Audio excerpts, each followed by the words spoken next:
Hello, I'm Adam Grimes, and welcome to the Interactive Brokers Introduction to Technical Analysis course, Unit 5. In this unit, we're going to talk about indicators. Now, this is a deep topic. We could spend years probably talking about indicators. So here I just really want to get you oriented to some of the most important points. We're going to discuss, first of all, what are indicators? What can they do? And also, very importantly, what can they not do? And then we're going to look at some common indicators and think about some ways that we might use them. So what is an indicator? Well, an indicator is nothing more than a calculation made on price data. Every indicator uses open, high, low, close, sometimes volume, sometimes open interest.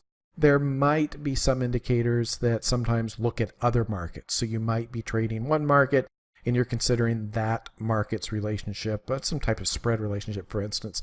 But basically, the key is here that indicators are calculated from price data. They vary in complexity. Sometimes they can be very, very simple. We could construct a simple indicator by just taking today's close minus yesterday's close. It is certainly possible to have an indicator that is much more complex. You could have an indicator that incorporates artificial intelligence. There's all kinds of things you could do with this. But usually when people talk about technical analysis indicators, they're talking about a set of indicators and tools, and we're going to see some of the names here in a moment, that really came from a lot of work done in the 1970s and in the 1980s. It was really when computer power began to be focused on the market and home computers, personal computers were more easily available. So just think about it. If you went back before the computer, even calculating a moving average took a lot of work. You had to get your prices and update your average, let alone any other indicator every day. And of course, all of this changed very quickly when the computer became available. Before we get into this too much, let's hit a common misconception here. You're going to see some books, some websites talk about leading indicators.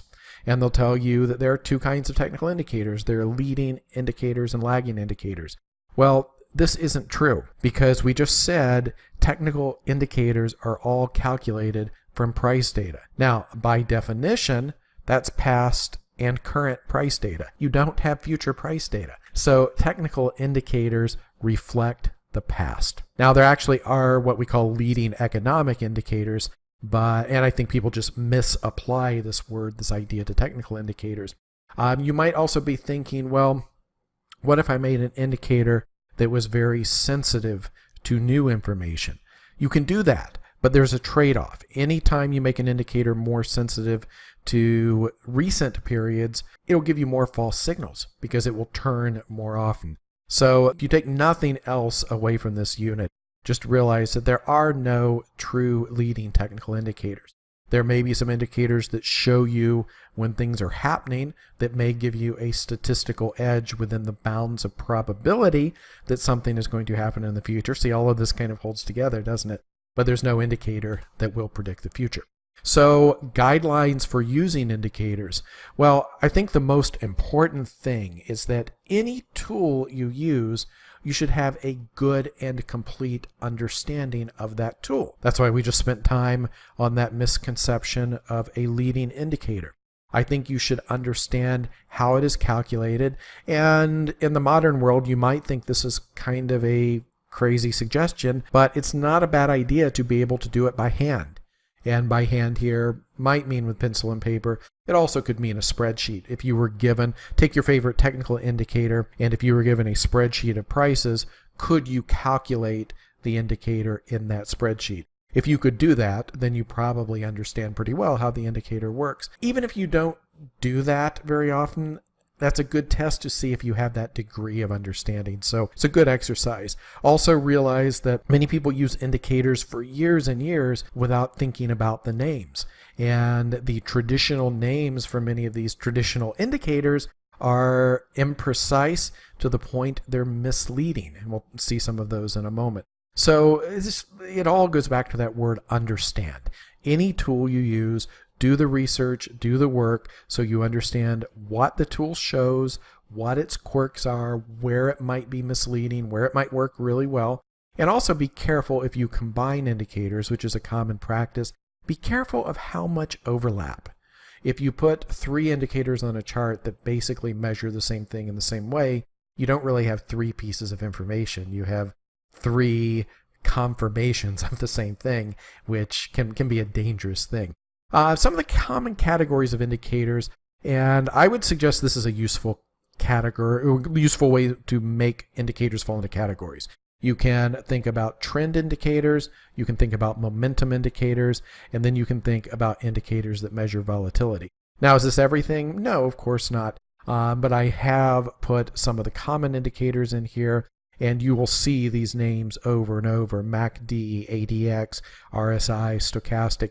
And actually, there is a good indication of the RSI stands for Relative Strength Index. The RSI does not truly deal with relative strength, nor is it an index. Stochastic, that word has meaning in mathematics, and the stochastic indicator has absolutely nothing to do with stochastics. So if you just look at the names, again, you might be misled, but if you commit to understanding what the calculation is and what it's showing you, these trend indicators, how do they measure trend? What aspects of trend do they show? Momentum indicators, what can they show you about where new momentum emerges? Are there any artifacts in the indicator? Those are the kinds of things that you need to think about. Also, this may or may not be important, but it's worth mentioning, depending on how you trade, that some indicators are bounded. And these indicators are technically what we should call oscillators, but many people will just loosely use the word oscillator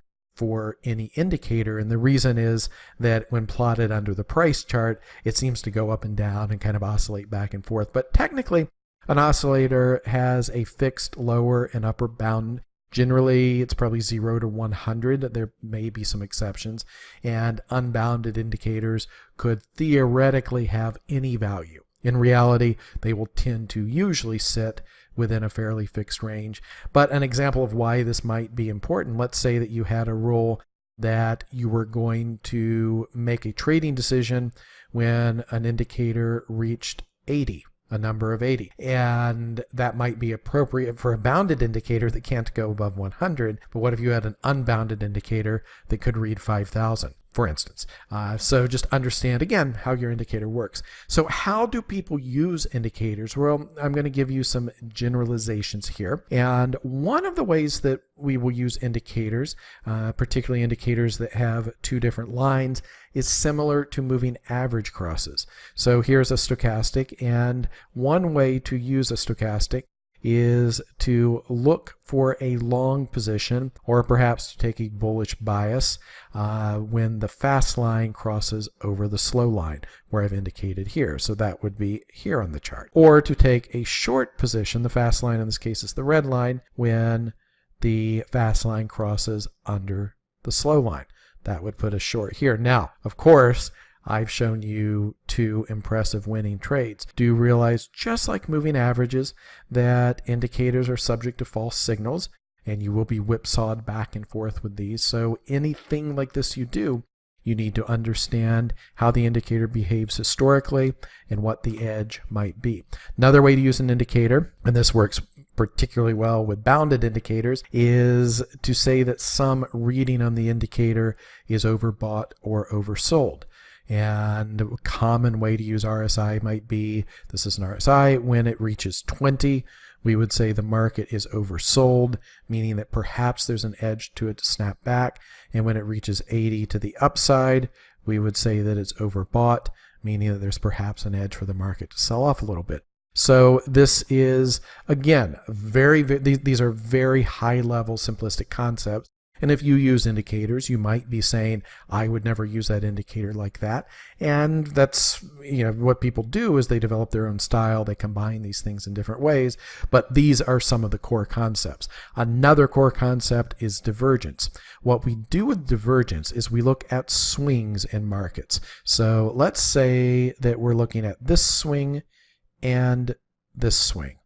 And then we compare, this is a lower low. We compare the line on the indicator. We're just using a momentum indicator here. And this also made a lower low. So there is no divergence here. The market made a lower low. the indicator made a lower low. This is how we think it usually should work. So now let's look ahead of swing, and you can see the market is making a lower low and the indicator at the same point is making a higher low. This is a classic divergence where the swing in the market is not confirmed by the swing in the indicator. Here is another very visible example where the market makes a higher high and the indicator at the same spot makes a lower high. So if we think the indicator gives us some kind of X-ray view into the momentum of the market, this might suggest that the trend is running out of steam. And like anything else, you need to be mindful of the potential of false signals and do your own work, understand how it works, how it fits into your trading plan. Of course, a lot more is possible. Generally speaking, people will combine indicators or maybe indicators with chart patterns.